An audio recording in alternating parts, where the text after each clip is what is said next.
ओम नमो भगवते वासुदेवाय। कस्तूरीतिलकं ललाटपटले वक्षःस्थले कौस्तुभम् नासाग्रे वरमौक्तिकं करतले वेणुकरे कङ्कणम् सर्वाङ्गे हरिचन्दनं सुललितं कण्ठे च मुक्तावली गोपस्त्रीपरिवेष्टितो विजयते गोपालचूडामणिः गोपालचूडामणिः। कृष्णं नारायणं वन्दे कृष्णं वन्दे व्रजप्रियं कृष्णं द्वैपायनं वन्दे कृष्णं वन्दे पृथासुतम्। ओम नमो भगवते वासुदेवाय। श्रीमद् भागवत महापुराण के महात्म्य वर्णन प्रसंग में पद्म पुराण के द्वारा वर्ण्यमान महात्म्य में तृतीय अध्याय के 65वें श्लोक तक की चर्चा की गई, जिसमें नारद जी ने भगवान सनक सनंदन सनातन सनत कुमार की अनुमति प्राप्त करके कथा का आयोजन किया, जिसमें प्रधान श्रोता के रूप में स्वयं बैठे और अन्य ऋषि भी श्रोता के रूप में उपस्थित हुए, जिनमें पर्वत, तीर्थ, नदियां, समस्त साहित्य वांग्मय साक्षात मूर्तिमान होकर के उपस्थित हुए और भगवान श्री सनक सनंदन सनातन सनत कुमार इन चारों ने श्रीमद् भागवत महात्म्य का वर्णन किया और भागवत का परिचय दिया और यह बताया कि श्रीमद् भागवत का पुराण समस्त अर्थों को प्रदान करने वाला है। जो जिस प्रयोजन के निमित्त श्रीमद् भागवत की कथा का वाचन अथवा श्रवण करता है, उसकी वह सब कामना पूर्ण होती है, यह बताया। और इसके साथ साथ में मुक्ति प्रदान करने में श्रीमद् भागवत महापुराण का साप्ताहिक अनुष्ठान सबसे अधिक श्रेष्ठ है। केवल 7 दिनों में मुक्ति प्रदान करने वाला और कोई दूसरा साधन नहीं है। इसलिए श्रवण को, श्रीमद् भागवत के साप्ताहिक श्रवण को सभी धर्मों से श्रेष्ठ सिद्ध किया। यहाँ तक कि योग, ध्यान, जप या व्रत, उपवास आदि इन सबसे श्रेष्ठ साधन के रूप में साप्ताहिक श्रवण को बताया और ज्ञान से भी श्रेष्ठ सिद्ध किया।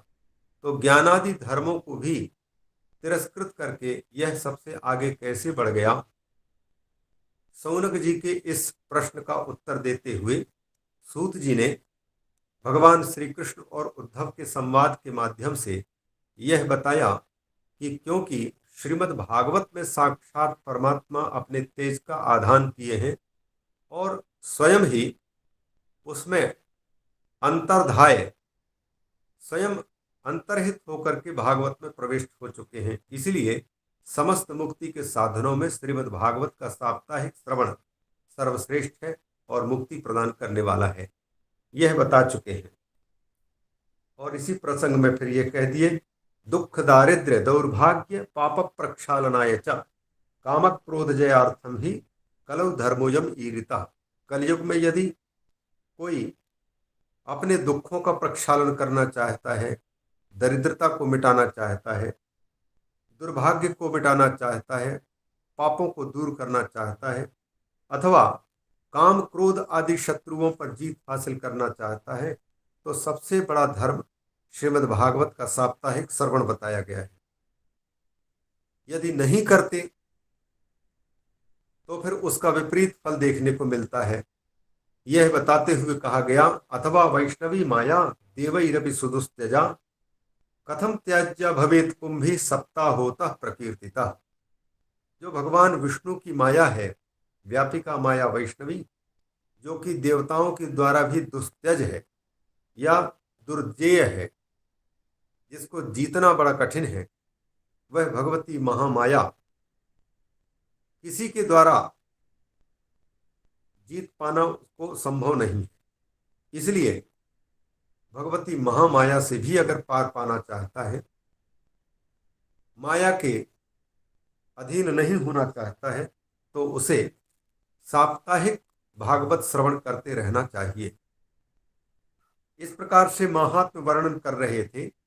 तब आगे क्या घटना घटी उसको बताते हुए सूत जी कहते हैं 66वें श्लोक से, एवं नगाहो एवं नगाः श्रवणोरुधर्मे प्रकाश्यमाने ऋषिभिः सभायाम् आश्चर्यमेकं समभूत् तदानीं तदुच्यते संशृणुशौनकत्वम्। एवं सभायां ऋषिभिः नगाः श्रवणोरुधर्मे प्रकाश्यमाने तदानीम एकम महत् आश्चर्यम समभूत। हे शौनक, तदेव आश्चर्यम इदानीम उच्यते तत्शृणु संशृणु। सनक सनंदन सनातन सनत कुमार सभा में नगाह श्रवण उरुधर्म का व्याख्यान कर रहे थे। नग माने पर्वत होता है, नग माने वृक्ष होता है, नगच्छन्ति इति अगाह अपि और नगाह अपि। एक स्थान से दूसरे स्थान पर जो न चल फिर सकें उनको नग बोलते हैं या अग बोलते हैं। तो अग माने वृक्ष और पर्वत भी होता है, उसी प्रकार से नग माने भी वृक्ष भी होता है और पर्वत भी होता है। तो नग है 7 कुल पर्वत हैं, इसलिए सप्त संख्या का वाचक नग शब्द होता है। तो नगाह का मतलब हो जाता है सप्ताह। सप्ताह श्रवण, 7 दिन तक श्रीमद् भागवत की कथा सुनने का पूर्व धर्म, यही साप्ताहिक श्रवण ही सबसे बड़ा धर्म है। इसको व्याख्यान कर रहे थे, इसकी महिमा बता रहे थे। तब तक उसी सभा में एक बहुत बड़ा आश्चर्य हुआ। एकम आश्चर्यम समभूत तदानीम। वो कौन सा था उसको हम वर्णन कर रहे हैं। शौनक तुम श्रवण करो। यहाँ सूत जी का कथन है, सनकादि ऋषि भी उसी में सम्मिलित हैं। तो सूत जी कहते हैं, शौनक, वो जो आश्चर्य घटना घटी जब सनक सनंदन सनातन सनत कुमार नारद जी को उद्देश्य में रख करके संबोधित करते हुए कथा श्रवण करा रहे थे, ऋषियों की सभा थी। उस समय पर जो भक्ति देवी अपने वृद्ध पुत्रों के साथ में वृंदावन में कष्ट प्राप्त कर रही थी, वह भगवती भक्ति जो युवावस्था को प्राप्त थी, तरुण अवस्था में थी, लेकिन उनके दोनों पुत्र वृद्धावस्था को प्राप्त हो चुके थे और अचेतन अवस्था में पड़े थे। भगवती भक्ति यमुना जी के तट में है और कथा हो रही है हरिद्वार में आनंद नाम के तट पर, गंगा जी के तट में। और उसका प्रभाव कहाँ पड़ रहा है? वृंदावन में पड़े हुए वृद्ध पुरुषों पर। वो दोनों के दोनों तरुण हो गए और उन तरुणों को लेकर के भगवती भक्ति उस सभा में उपस्थित हुए जहां पर नारद जी को सनकादि ऋषि कथा श्रवण करा रहे हैं भागवत की। इसलिए कहते हैं अग्रिम श्लोक में, भक्ति सुतौ तौ तरुणौ गृहीत्वा प्रेमैक रूपा सहसा विरासी श्री कृष्ण गोविंद हरे मुरारे नाथेति नामानि मुहुर्वदन्ति। जिस समय सभा में सब लोग भागवत महात्म श्रवण कर रहे थे, उसी समय ये घटना घटी कि भक्ति ही, जो कि जिसका प्रेम ही एकमात्र रूप है, अर्थात प्रेम के रूप में ही जिस भक्ति को पहचाना जाता है, वो भी अनन्य प्रेम, एका प्रेम, प्रेमैक रूपा, एकमात्र प्रेम का रूप धारण की हुई वो भक्ति अपने दोनों तरुण पुत्रों को गृहीत्वा, तरुण सुतौ तौ गृहीत्वा सहसा सभा मध्ये आविरासीत, अकस्मात उस ऋषियों की सभा में प्रकट हो गई।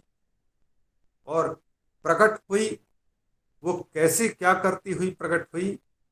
कहते हैं श्री कृष्ण, हे गोविंद, हे हरे, हे मुरारे, हे नाथ, इस प्रकार के भगवान के नामों को उच्चारण करती हुई, संबोधित करती हुई वो मुहुः वदंती, एक भी बार नहीं कई बार भगवान नामों का उच्चारण करती हुई उस सभा में अकस्मात प्रकट हो गई। सहसा आविरासी,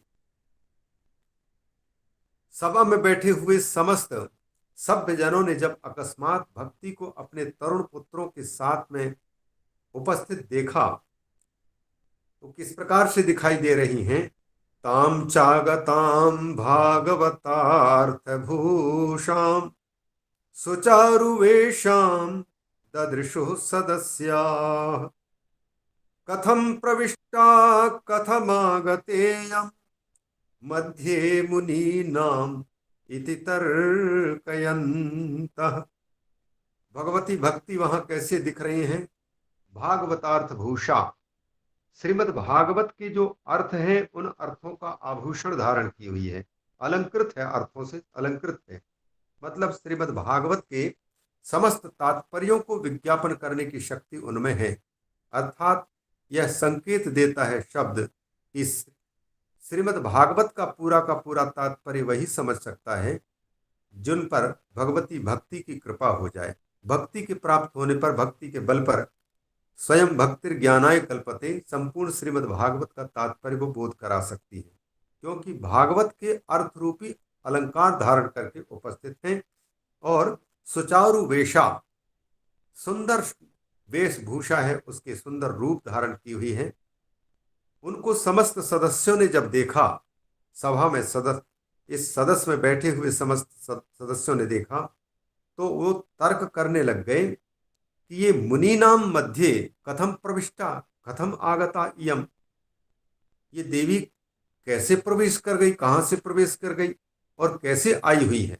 इस प्रकार से तर्क करते हुए मुनि लोग, वहां सभ्य लोग उसको देख रहे थे और तर्क वितर्क कर रहे थे। कथम आगता इयम, कथम प्रविष्टा इयम मुनि नाम मध्य। तब तक व्यासपीठ पर विराजमान सनक सनंदन सनातन सनत कुमारों ने व्यासपीठ से उत्तर देते हुए कहा, ऊचुः कुमारा वचनम तदानी कथार्थतो निष्पतिताधुनेयम् एवं गिरः सा ससुता निशम्य सनत कुमारम निजगादनम प्रा। ऊचुः तदा इदम वचनम ऊचुः कुमाराः। क्या सनक सनंदन सनातन सनत कुमारों ने मुनियों के तर्क वितर्क का क्या उत्तर दिया? मतलब ये कैसे आई, कहां से आ गई अकस्मात?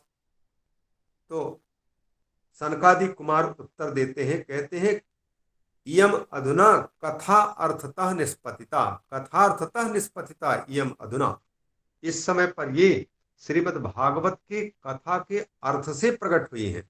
इसका मतलब है भक्ति की प्राप्ति श्रीमद् भागवत के श्लोकों के अर्थ का जैसे जैसे ज्ञान होता जाएगा वैसे वैसे भगवती भक्ति प्रकट होती जाएंगी। क्योंकि भागवतार्थ जब लगता जा रहा है श्रोताओं को और वक्ता को भी, तब भगवान के प्रति भक्ति का जागरण होना स्वाभाविक है। इसलिए भगवान कहते हैं, सनकादि कहते हैं, इयम कथार्थतः निष्पतिता, कथा के अर्थ से निकली हुई है यह भगवती भक्ति। जब इस प्रकार से भगवती भक्ति ने अपनी ही प्रशंसा स्वयं व्यासपीठ पर विराजमान सनकादियों के मुख से सुना तो अत्यंत विनम्र होकर के पुत्रों के सहित ही प्रणाम करती हुई वो भगवती भक्ति, एवं गिरः सा ससुता निशम्य, सुतैः साकम, सुताभ्याम साकम भगवती भक्ति ही मुनीनाम गिरह श्रुत्वा निशम्य सनत कुमारम निजगाद। अब सनत कुमार से कहना शुरू किया, निवेदन करना शुरू किया। भगवती भक्ति प्रसन्न होकर के भक्ति ने क्या कहा, भवद्भिरद्यैव कृतास्मि पुष्टा कलि प्रणष्टापि कथा रसेन क्वाहं तु तिष्ठाम्यधुना ब्रुवन्तु ब्राह्मा इदं ताम गिरमोचिरेते। भक्ति देवी ने कहा, मुनियो, अहम कलि प्रणष्टा आसम, कलयुग ने मुझे बिल्कुल नष्ट कर दिया था, लेकिन आप सबने श्रीमद् भागवत की कथा सुना करके, रसमयी कथा सुना करके, उस कथा रस से आपने पुनः मुझ प्रणष्ट को फिर पुष्ट कर दिया। मैं नष्ट हो चुकी थी, आपने उसे मुझे पुष्ट कर दिया, पुनः जागृत कर दिया, फिर से तरुण कर दिया। आपके इस अनुकंपा के बदले में मैं क्या करूं, मेरे लिए क्या आज्ञा है, मैं कौन सी सेवा करूं। आपने कृपा करके मुझे पुष्ट किया है, नहीं तो नष्ट हो चुकी थी। मेरे पुत्र भी जर्जर अवस्था को प्राप्त हो चुके थे, अचेतन अवस्था को प्राप्त हो चुके थे। इस समय पर भी ये दोनों पुत्र चेतन अवस्था में आ चुके हैं और वार्धक्य को छोड़ करके और तरुण अवस्था में प्रवेश कर चुके हैं। यह आपने अत्यंत अनुकंपा की है, इसलिए मैं आपकी कृतज्ञ हूं। मैं आपसे निवेदन करना चाहती हूं, कोई मेरे लायक सेवा हो तो बताएं, मैं कौन सी सेवा करके आपके प्रति कृतज्ञ हो सकूं।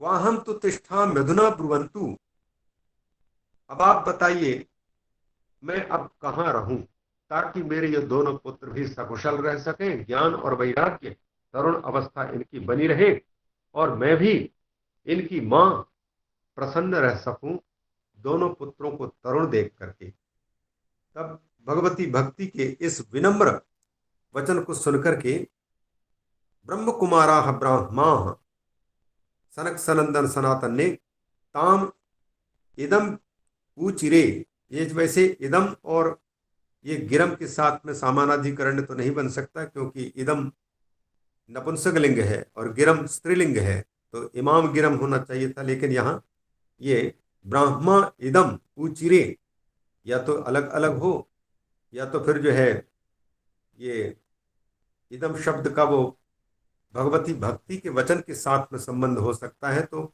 भगवत्याः भक्त्याः इदम वचनम निशम्य आदि लगाना पड़ेगा, नहीं तो गिरम का और इदम के साथ में एक स्त्रीलिंग है, उसका जो है विशेषणतया इदम नहीं होगा, इमाम हो सकता है। इमाम ताम गिरम उचिरे, ये वचन बोला भगवती भक्ति के प्रति। सनत कुमारों ने यह वचन कहना शुरू किया। क्या कहना शुरू किया, भक्तेषु गोविंद स्वरूप कर्त्री, भक्तेषु गोविंद स्वरूप कर्त्री। वैसे यहाँ स्वरूप भी हो तब भी कोई ये छंदोभंग तो नहीं होगा और अर्थभेद भी नहीं होगा, पर स्वरूप लिखा हुआ है, गोविंद के स्वरूप को बनाने वाली या गोविंद के स्वरूप को देने वाली। अगर गोविंद स्वरूप भी पाठ होता तो गोविंद के समान रूप देने वाली अर्थ निकलता। भक्त सनक सनंदन सनातन कहते हैं कि भगवती भक्ति तुम तो जिनके पास में होती हो उन भक्तों को गोविंद का रूप दे देती हो, तो गोविंद स्वरूप कर्त्री हो तुम, और प्रेमैक धर्त्री, अनन्य प्रेम को धारण करने वाली हो, माने प्रेम रूपा हो तुम। साथ ही साथ भवरोग हंत्री हो, पुनरपि जननम पुनरपि मरणम, इस प्रकार का जो संसरण है, भवरोग है, इस रोग को सदा सदा के लिए मिटाने वाली तुम हो। तुम इस समय पर अत्यंत धैर्य धारण करके और वैष्णव मानसानी तिष्ठस्व, सा त्वं च तिष्ठस्व सुधैर्य संश्रया निरंतरम वैष्णव मानसानी। वैष्णवों के मनों में, वैष्णवों के हृदयों में जाकर के तुम निरंतर विराजमान हो जाओ, और धैर्य धारण करके अच्छी धैर्य धारण करके धैर्य का आलम्बन लेकर के रहना, अर्थात वहां से भाग मत जाना। यहाँ भी जो प्रयोग है बड़ा विचित्र प्रयोग है, वैष्णव मानसानी तिष्ठस्व, द्वितीया के साथ में तिष्ठस्व का प्रयोग और उसमें भी आत्मनेपद का प्रयोग ये आर्ष प्रयोग है। यहाँ मानसानी में यहाँ या तो फिर अधितिष्ठस्व अधि लगा करके अधिसिंगस्तासाम कर्म के द्वारा कर्म हो सकता था, और अकेले तिष्ठ का प्रयोग होता है तो वैष्णव मानसेषु कहना ज्यादा उचित होता। सा तुम च तिष्ठस्व सुधैर्य संश्रया निरंतरम वैष्णव मानसेषु, यदि ऐसा होता तो ज्यादा प्रयोग अच्छा होता स्पष्ट। पर ये सब के सब आर्ष प्रयोग है, द्वितीयांत भी आर्ष है और आत्मनेपदस्य प्रयोग अपि आर्षः प्रयोक्ता प्रयोगः।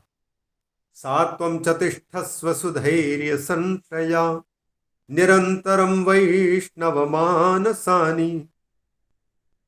और ऐसा करने से क्या होगा? भगवती भक्ति को सांत्वना देते हुए सनक सनंदन सनातन सनत कुमार कहते हैं वहां कलयुग के दोष तुम पर नहीं लगेंगे, क्योंकि कलयुग के संपर्क में तुम जब आई तभी तुम्हारे ये दो पुत्र जीर्ण शीर्ण अवस्था को प्राप्त हो चुके थे, अचेतन अवस्था को प्राप्त हो चुके थे। क्योंकि कलयुग किसी भी व्यक्ति को ज्ञान की ग्राहक बनाने में असमर्थ करता रहता है, उसको सामर्थ्य नहीं देता। कोई भी व्यक्ति ज्ञान की पूछताछ नहीं कर पाता और ना ही वैराग्य को धारण कर सकता है। भक्ति मुश्किल से कभी किया तो किया, नहीं तो भक्ति भी नहीं कर पाता। तो कलयुग जहां जहां रहेगा वहां वहां तो अपने प्रभाव में ला करके तुम्हारे स्वरूप को नष्ट कर देगा। इसलिए तुम्हारे सुरक्षित स्थान है वैष्णवों का, भगवान विष्णु के उपासकों का हृदय ही सुरक्षित स्थान है, वहां तुम धैर्य धारण करके रहना। अच्छा, तो फिर क्या वहां कलयुग का प्रवेश नहीं होगा? बोले कलयुग तो होगा, और कलयुग का सारे जगत में प्रभाव है, उसके ताकत के सामने सबके ताकत कमजोर हो जाते हैं। वो अत्यंत प्रभु है, शक्त है, तो भले वो प्रभु है, समर्थ है, भले वो समर्थ है सबको करने में, लेकिन कलिजाह ततः अपि, फिर भी कलयुग के दोष ये तुम पर कोई प्रभाव नहीं डाल सकेंगे। जब भक्तों के हृदय में जाकर के विराजमान रहोगी तब कलयुग का कोई असर तुम पर नहीं पड़ेगा, और जिस भक्त के हृदय में रहोगी उस पर भी कलयुग का कोई प्रभाव नहीं पड़ सकेगा। ये कलयुग दबोचता है उन लोगों को जो भगवान की भक्ति से दूर हैं। अगर कलयुग के प्रभाव से बचना है तो एकमात्र भगवत आश्रय, भगवान के भक्ति का आश्रय लेना जरूरी है। तो भक्ति उनकी रक्षा करती है और भक्त भी भक्ति की रक्षा करते रहते हैं। और कलयुग का प्रभाव, फिर भले कलयुग सारी दुनिया में राज्य करने में समर्थ है, लेकिन विष्णु के भक्त, भगवत भक्त जो होते हैं उन पर कलयुग का असर नहीं हो सकता है। ततोपि दोषाः कलिजा इमे त्वां द्रष्टुम न शक्ता प्रभवोऽपि लोके। यद्यपि कलिजाः दोषाः लोके प्रभवः सन्ति, अर्थात समर्थाः सन्ति, तथापि भगवत भक्तेषु निवासं कुर्वतीं भक्तिं किमपि कर्तुं न शक्ताः कलिजाः दोषाः, न शक्ता द्रष्टुम अपि न शक्ताः। भक्तों के हृदय में रहने वाली भक्त पर कलयुग के दोषों की नजर पड़ ही नहीं सकती। इस प्रकार से कहते हैं ततोपि ततोपि दोषाः कलिजाए में त्वां द्रष्टुम न शक्ताः प्रभवोऽपि लोके। एवं तदाज्ञावसरेऽपि भक्तिस् तदा निषण्णा हरिदास चित्ते। इस प्रकार से जब इन सनक सनंदन सनातन सनत कुमारों ने वैष्णवों की चित्त में बैठ जाने के लिए भगवती भक्ति को आदिष्ट किया, तो वह जाकर के चुपचाप विष्णु भक्तों में निवास कर गई। तत् आज्ञावसरेपि भक्ति ही तदा निषण्णा हरिदास चित्ते। हरिदासों के चित्त में जाकर के वो बैठ गई, विराजमान हो गई, आज्ञा पाती ही भक्ति। अब क्या होता है, इस प्रकार से भगवती भक्ति जब बैठ गई तो फिर भगवती भक्ति का महात्म क्या है? कहते हैं जिनके हृदय में भगवान की भक्ति बैठ जाए तो उन व्यक्तियों के पास में, उन भक्तों के पास में भले फूटी कौड़ी ना हो, लेकिन हम मानते हैं कि सबसे धनी वही है। धन होने मात्र से धन्य नहीं कहलाता कोई, बल्कि सबसे धन्य तो वो है जिनके पास में भक्ति का धन है। तो निर्धन भले हो, लेकिन निर्धन होते हुए भी वही व्यक्ति धनी है जिनके हृदय में भगवान की भक्ति का धन विराजमान है। कहते हैं सकल भुवन मध्य निर्धनास्ते धन्या निवसति हृदयेषां श्रीहरेर्भक्तिरेका। सकल भुवन मध्ये ते एव जनाः धन्याः सन्ति येषां हृदि श्री हरेः एका भक्ति निवसति अनन्या भक्ति निवसति। जिन भक्तों के हृदय में भगवान की अनन्या भक्ति, एका भक्ति माने एकमात्र भगवान की ही भक्ति निवास करती है, वे लोग ही वास्तव में संपूर्ण भुवनों में अत्यंत धनवान है, धन्य है। धनगणम लब्धा, ये सूत्र है पाणिनि का। धनम लब्धा धन्यः, गणम लब्धा गण्यः। तो धन जिसको मिल जाए उसको धन्य बोलते हैं, लेकिन ये संसार के रुपए पैसे वाला धन नहीं। कहते हैं कि भगवान की भक्ति रूपी धन जिसको मिल गया तो सांसारिक धन भले ना हो, हमारे समझ से वही सबसे बड़ा धन्य है जिसके पास में भगवान की भक्ति का धन है। सकल भुवन मध्ये निर्धनास्ते धन्या कामम ते निर्धनाः स्युर्नाम तथापि ता एव धन्याः येषां हृदि श्री हरेः एका भक्ति निवसति। क्यों? क्योंकि हरिरपि निज लोकम सर्वथा तो विहाय प्रविशति हृदि तेषां भक्ति सूत्रोपनद्धा। भगवान भी निजलोक वैकुंठ में रहते हैं, वहां लक्ष्मी जी निवास कर रही हैं। तो लक्ष्मी जी जो धन संपत्ति की मालकिन है, वैकुंठ में निवास करती हैं, और उन्हीं के लिए ही, लक्ष्मी जी के लिए ही वैकुंठ का निर्माण किया था भगवान ने। अष्टम स्कंद की रैवत मनवंतर की कथा के अंतर्गत जो बात आई है, वो भगवती लक्ष्मी के ही लिए वैकुंठ का निर्माण किया। तो लक्ष्मी जी वहां वैकुंठ में रहती हैं, इसलिए उस लक्ष्मी के रहते भगवान भी उस वैकुंठ धाम में निवास करते हैं। लेकिन जब देखते हैं कि पृथ्वी लोक में कोई भक्ति का धन प्राप्त कर लिया है, तो वो वैकुंठ के धन संपत्ति के मालिकिन लक्ष्मी जी को भी छोड़ करके उस व्यक्ति के घर में आ जाते हैं जहां फूटी कौड़ी नहीं है, लेकिन भगवान की भक्ति रूपी धन में वो सबसे बड़ा धनी आदमी है। कहते हैं हरिरपि निजलोकम सर्वथा, हमेशा हमेशा के लिए पूरी तरह से उस वैकुंठ धाम को, अपने लोक को छोड़ करके विहाय और भक्ति सूत्रोपनद्धा सन हृदि तेषाम प्रविशति। भक्ति के धागे में बंधे खिंचे चले आते हैं भगवान, पतंग की भांति। जैसे पतंग आने वाला डोरी पकड़ लेता है और पतंग को उड़ाता है, आकाश में पतंग को नचाता है, दूर करता है, और जब चाहे तब पतंग की डोरी को खींच करके पतंग को नजदीक ले आता है। वैसे ही भक्ति रूपी डोरी में बंधे हुए भगवान को भक्त नचाता है, और भक्त चाहे तो भक्ति के धागे में बंधे हुए भगवान रूपी पतंग को अपने आप खींच लेते हैं अपने पास तक में।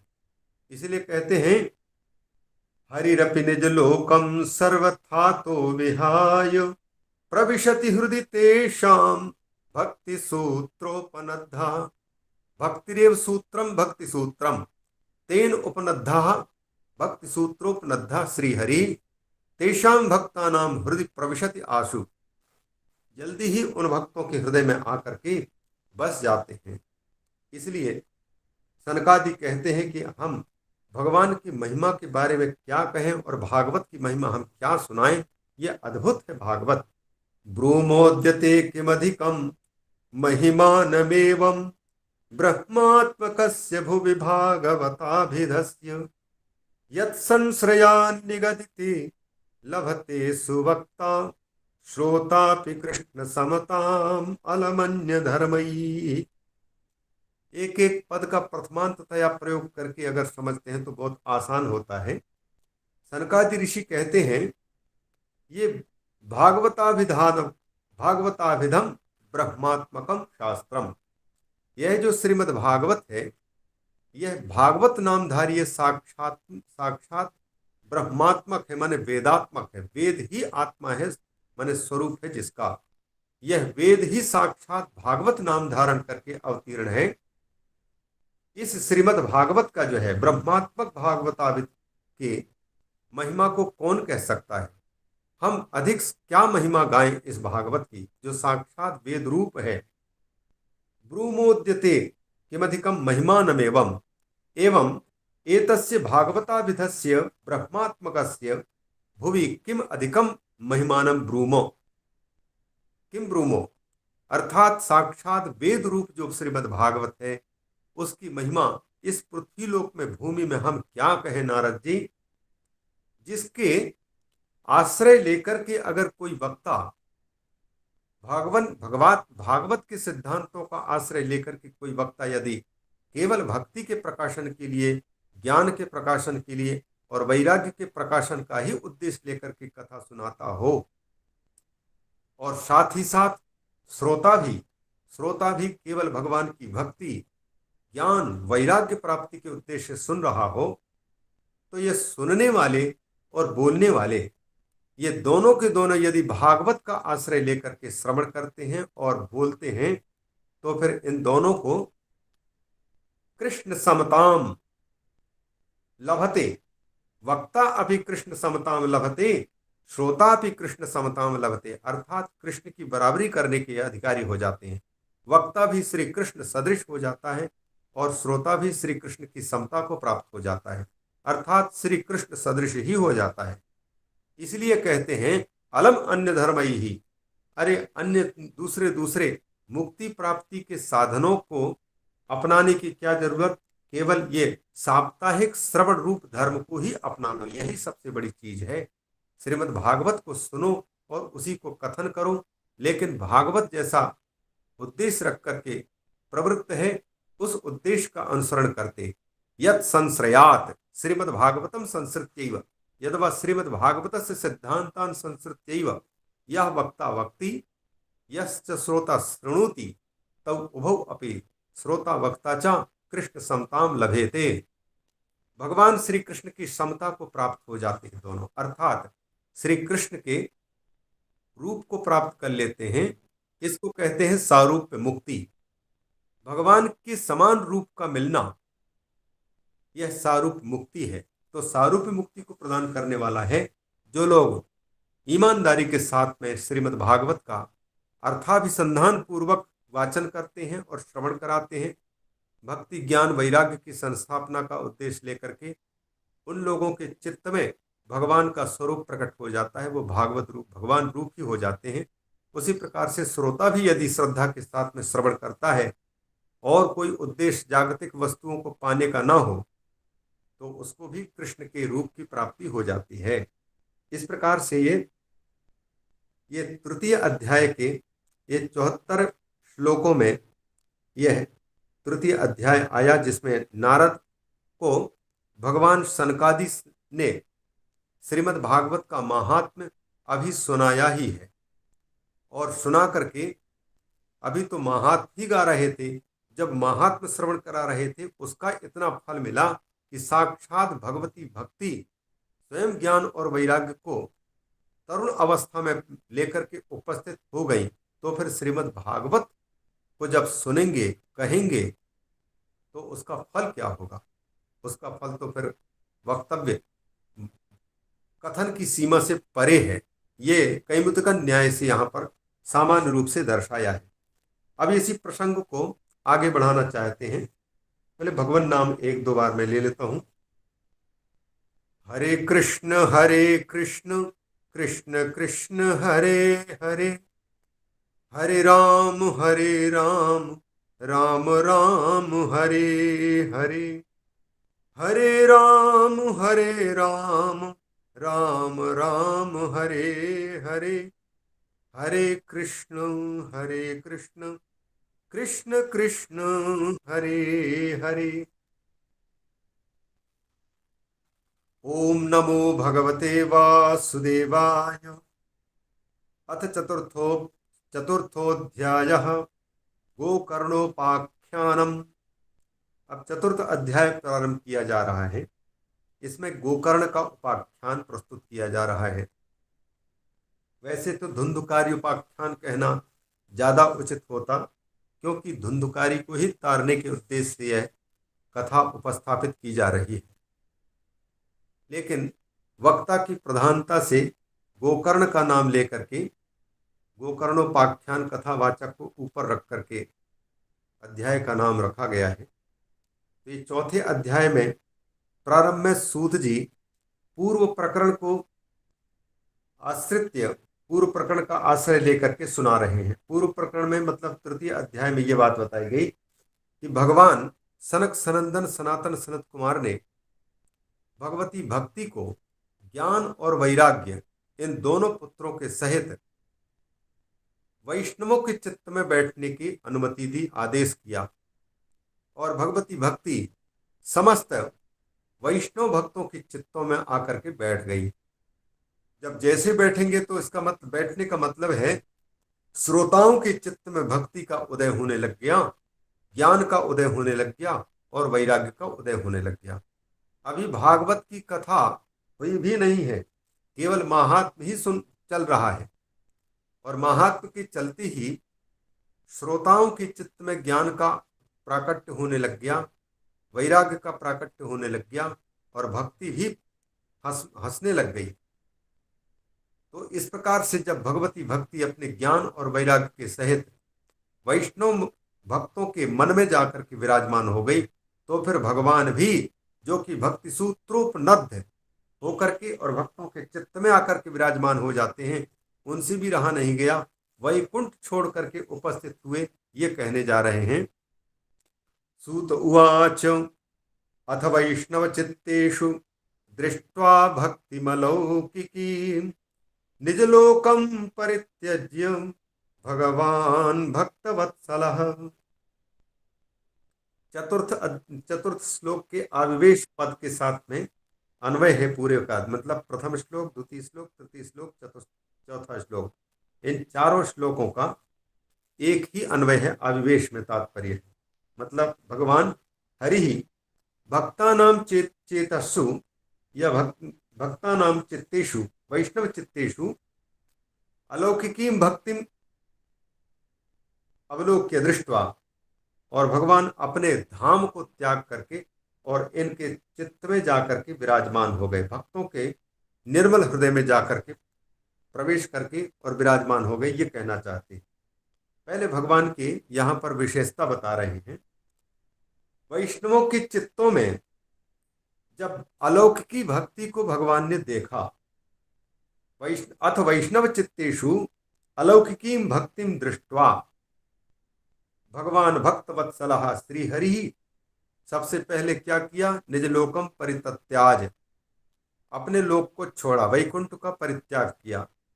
और क्योंकि वो भक्तों पर स्नेह रखने वाले हैं, सुंदर रूप धारण करके भक्तों के हृदयों में प्रवेश कर रहे हैं। कौन सा रूप धारण करके प्रवेश कर रहे हैं?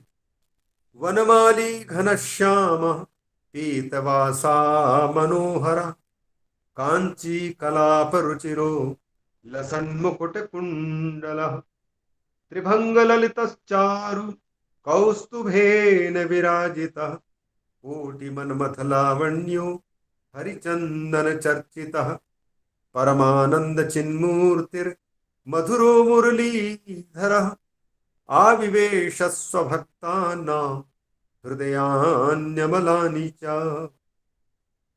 भगवान भक्त वत्सल, कितना सुंदर रूप है।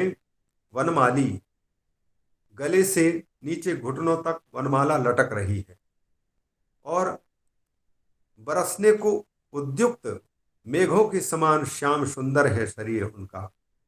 पीतांबर धारण किए हुए हैं, इसलिए अत्यंत मन को हरने वाला रूप लग रहा है। कांची कलाप रुचिर, कटिभाग में सुंदर करधनी सुशोभित है। और लसत मुकुट कुंडलः, मस्तिष्क में सुंदर मुकुट है, कानों में सुंदर कुंडल झलक रहे हैं, इसलिए भगवान का मुखमंडल अत्यंत दर्शनीय है। और कैसे दिख रहे हैं? त्रिभंग ललिता, टेढ़े खड़े होते हैं, बांके बिहारी हैं, तीन जगह से टेढ़े, सिर से भी टेढ़े, कमर से भी टेढ़े, घुटने आदि से भी, पांव आदि से भी टेढ़े खड़े होते हैं। तो त्रिभंग, लेकिन फिर भी टेढ़े खड़े ही अच्छे लगते हैं, त्रिभंग ललित। और चारु कौस्तुभेन विराजिता, सुंदर उनके कंठ में समुद्र से उद्भूत कौस्तुभ मणि सुशोभित हो रही है, तो उस कौस्तुभ मणि से अत्यंत सुंदर लग रहे हैं। करोड़ों करोड़ों कामदेवों का सौंदर्य उन पर मानो निछावर हो चुका है। कोटि मनमथ लावण्य, मनमथा नाम कोटि कोटि मनमथा, यदवा कोटय कोटि कोटि ही मनमथा, करोड़ों करोड़ों मनमथ, और उनका जो लावण्य है, कोटि मनमथा नाम लावण्यम इव लावण्यम यस्मिन स कोटि मनमथ लावण्य, मैंने करोड़ों कामदेवों का लावण्य, लवण दुनाई, सुंदरता भगवान में विराजमान है।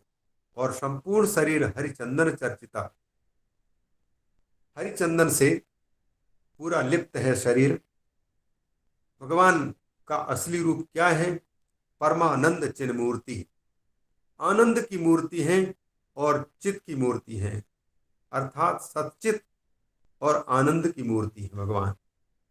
मधुर है और मुरलीधरा, हमेशा मुख में मुरली धारण किए हुए अच्छे लग रहे हैं, मतलब समस्त जगत को आनंदित करने वाला रूप है। ऐसा सुंदर रूप धारण किए हुए भक्त वत्सल श्री हरि क्या किए?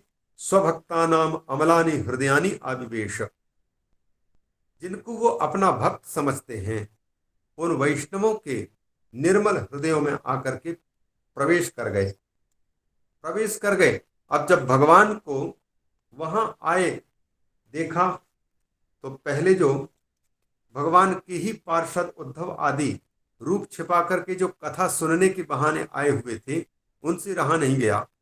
वो छिपे रुस्तम अब प्रकट हो गए। जब भगवान को देखा कि भक्तों के हृदयों में आकर के और श्री हरि विराजमान हो चुके हैं, तो जब भक्त के चित्त में भक्ति का प्राकट्य हो जाए, ज्ञान का प्राकट्य हो जाए, वैराग्य का प्राकट्य हो जाए, और इन तीनों के कारण जब भगवान श्री हरि की अनुभूति होने लग जाए, तो वह पागल की भांति, उन्मत्त की भांति किसी की परवाह नहीं करता और बीच में ही जोर से नाचने गाने लग जाता है। ऐसी स्थिति हो गई भगवान के पार्षदों की, जो उद्धव आदि थे। इसलिए कहते हैं वैकुंठवासिनो ये च वैष्णवा उद्धवादयः तत्कथा श्रवणार्थं ते गूढ़ रूपेण संस्थिताः आसन। वैकुंठ में रहने वाले जो भगवान के पार्षद हैं, उद्धव आदि वैष्णव, जो कथा सुनने के लिए गूढ़ रूप से पहले से आकर के छिपे रुस्तम बन करके सुन रहे थे, मनुष्य का रूप धारण करके, उनसे रहा नहीं गया। अपना रूप छिपा करके कब तक बैठे रहेंगे? अकस्मात बीच में बोल उठे, बोलिए भक्तवत्सल भगवान की जय। तदा जय जया रामो रस पुष्टिरलौकिकी चूर्ण प्रसून वृष्टिश्च मुहुः शंखरवोऽप्यभू। तदा अकस्मात एव जय जय रवा, जय जया, जय जय इति आरावः, समन्तात राव असमन्तात रावः आरावः।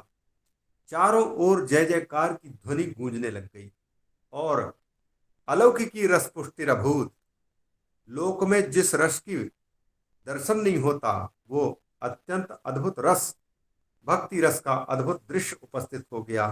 क्या देखने को मिल रहा है? चूर्ण प्रसून वृष्टि, यही अबीर गुलाल आदि की बरसात होने लग गई, फूलों की बरसात होने लग गई, और बार बार शंख ध्वनि वहां करने लग गए। शंखर व मुहुः शंखर वह अभी अभूत, बार बार शंखों की ध्वनियां होने लग गई, बजने लग गई। यहाँ पर उत्सव के प्रतीक सब वाद्य आदि बज उठे। उस समय पर उस सभा में उपस्थित जितने लोग थे, श्रोता, उनकी क्या स्थिति हुई? तत्सभा संस्थितानां च देहगेहात्मविस्मृतिः दृष्ट्वा च तन्मयावस्थां नारदो वाक्यमब्रवीत्। तत्सभा संस्थितानां सर्वेषाम् अपि श्रोतॄणां किमभूत्? देहस्मृतिः गेहस्मृतिः आत्मस्मृतिः द्वन्द्वान्ते श्रूयमाणस्य विस्मृति इति पदस्य प्रत्येकम् अर्थसम्बन्धः।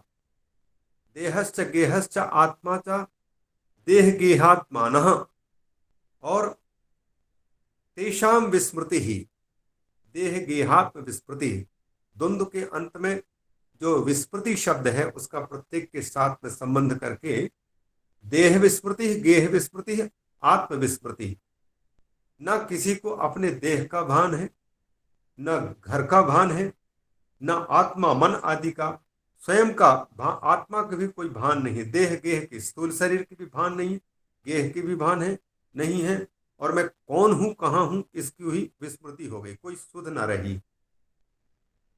इस प्रकार से पूरे जब श्रोताओं की इस प्रकार की तन्मयावस्था आ चुकी है तो फिर वक्ता किस रस में डूब करके बोल रहा होगा।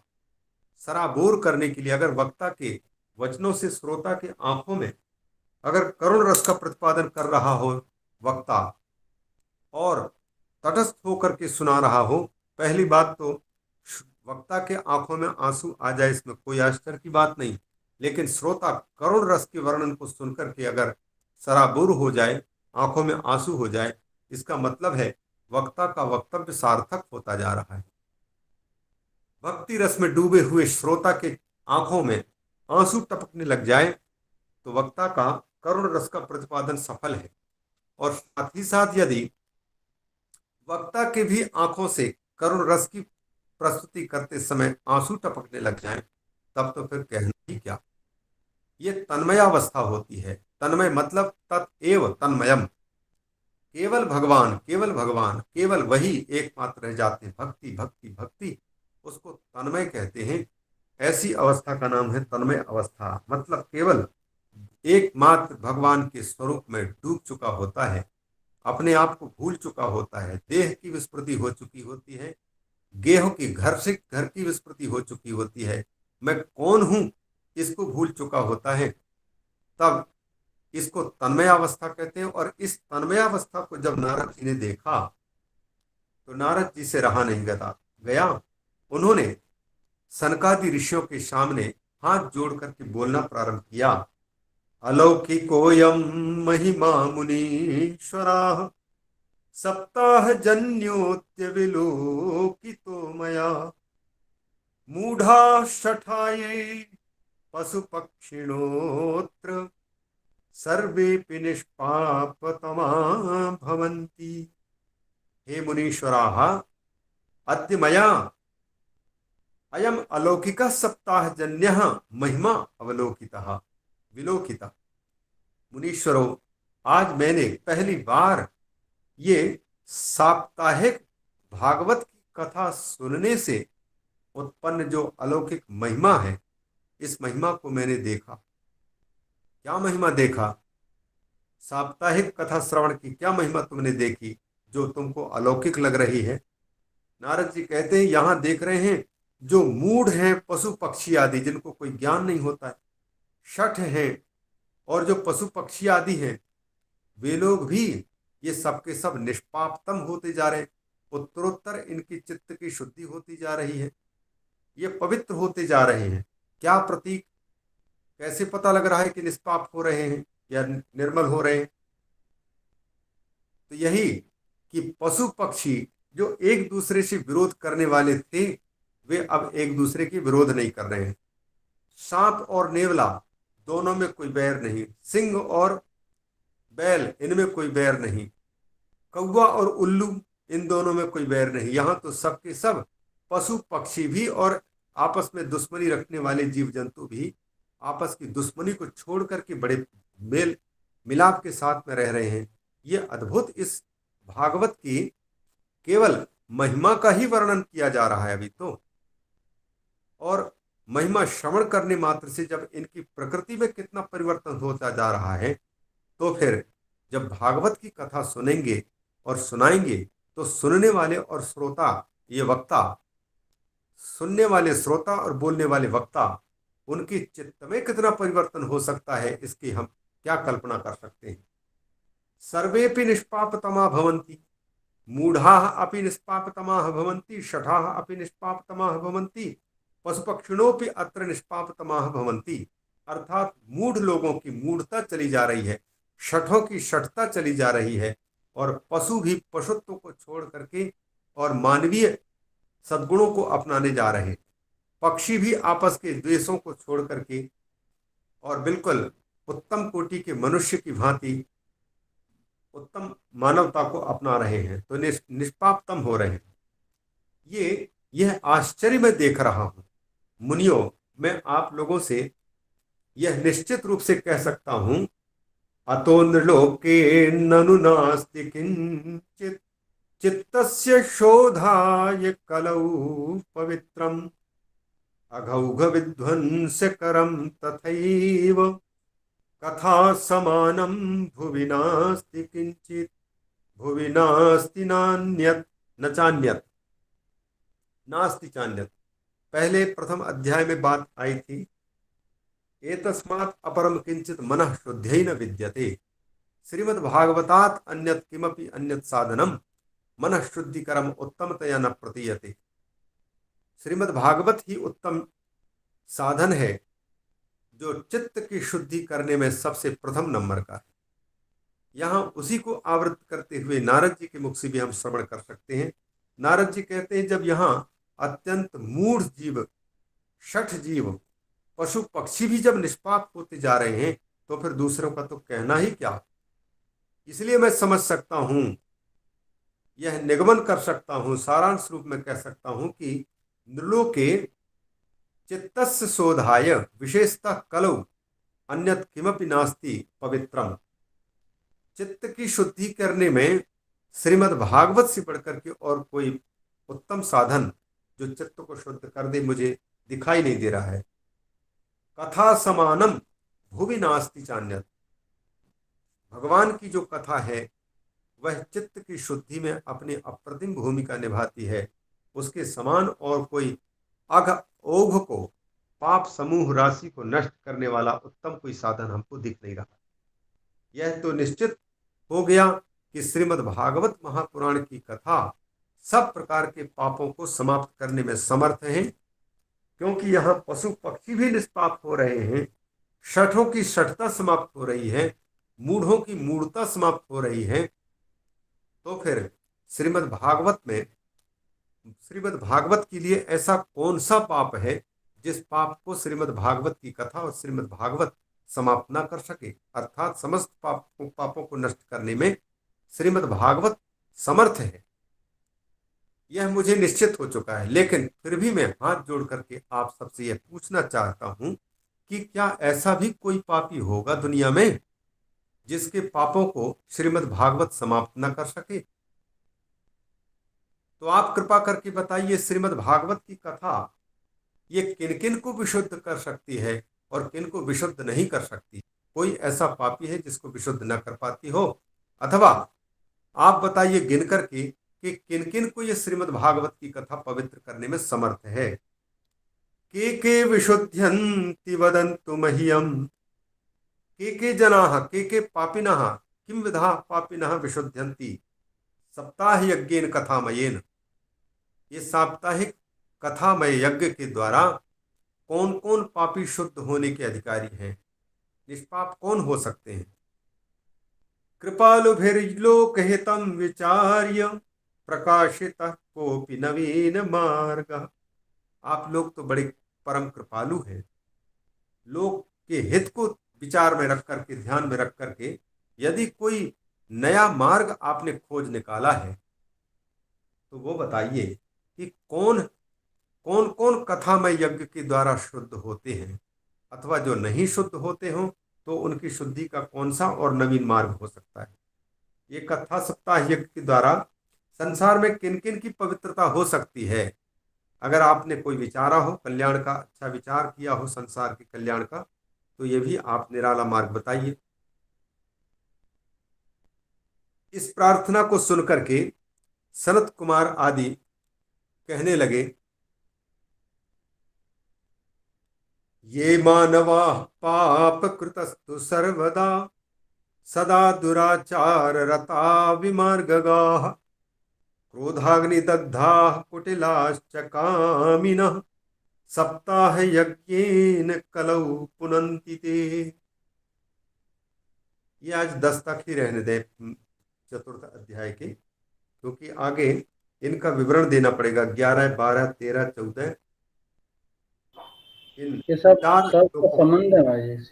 में ये 14 तक एक ही एक एक संबंध है इनका सबका एक से साथ। पूरे, क्योंकि जो प्रश्न किया ना, के जी, विशुद्ध, इस प्रश्न का उत्तर देना है चार श्लोकों में कि जी, कौन कौन, क्योंकि वो सब प्रकार के दंभी आदि हैं, पितृदूषक आदि हैं, उन सबका स्पष्टीकरण, पंच उग्र पापों का विवेचन, वो हाँ सबका जी, सब स्पष्टीकरण होगा। मैंने किस, इनमें सारे के सारे पापियों के पाप सम्मिलित हो जाएंगे और इन सबके पापों को, सबको शुद्ध करने में श्रीमद् भागवत समर्थ है। इस बात को प्रमाणित करने के लिए धुंधकारी जो समस्त पापों से परिपूर्ण है, उसको प्रमाण रूप में, कथा के रूप में प्रस्तुत करेंगे। तो उसको देखेंगे। अभी आज 10 तक ही रखते हैं। हरि ओम पूर्णमदः पूर्णमिदं पूर्णात् पूर्णमुदच्यते पूर्णस्य पूर्णमादाय पूर्णमेवावशिष्यते। वशिष्ठते। ओम शांति शांति शांति। ये प्रायः सभी श्लोकों का ये परस्पर संबंध दिखा आज शब्द में मेरे हिसाब से। और इसी प्रकार से ये पूरा का पूरा भागवत भी एक दूसरे के साथ में संबद्ध है। भागवत में सबसे बड़ी कठिनाई यही है कि कोई वक्तव्य जो प्रस्तुत किया जाता है उसका पूर्व के साथ क्या संबंध है और उत्तर क्या संबंध है, लिंक ढूंढना बड़ा कठिन होता है। उसी पर हम लोगों का विशेष ध्यान रहे। अर्थ तो आप सब बता देंगे, पर पौर्वापर्य संबंध, पूर्व और अपर के साथ में व्याख्यायमान श्लोक का संबंध क्या है, इसको यदि ज्ञात हो जाए तो भागवत की कथा अत्यंत इजी हो सकती है। आज के वक्तव्य में से यदि